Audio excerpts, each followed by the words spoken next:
ពីប្រទេសឡាវមកកាន់កម្ពុជាហើយកន្លងមកនេះសម្បត្តិនិងសហការីក៏កន្លងបានសញ្ញាចំនួនដែលមានជារថយន្តជាមុខសញ្ញាដែលតែចរាចរណ៍របស់ជនបរទេសក្នុងកាត់ព្រំដែនមកស្ទឹងត្រែងហើយកន្លងមកខេត្តក៏បានចាប់បានចំណុចវាពីនឹងគោលដៅសំណាក់ផ្សេងៗកន្លងមកហើយចំពោះមុខបាន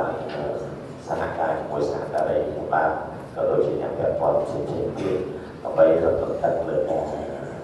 ហូរចូលនៃប្រតិបត្តិបច្ចុប្បន្នទេក្នុងមូលដ្ឋានខេត្តតែតាមរយៈតែកម្ពុជាឡើង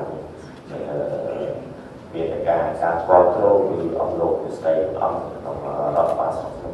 ដើម្បីប្រែអស់មានការទស្សនកម្មរបស់វិញបានប្រែអស់ពីសមត្ថភាព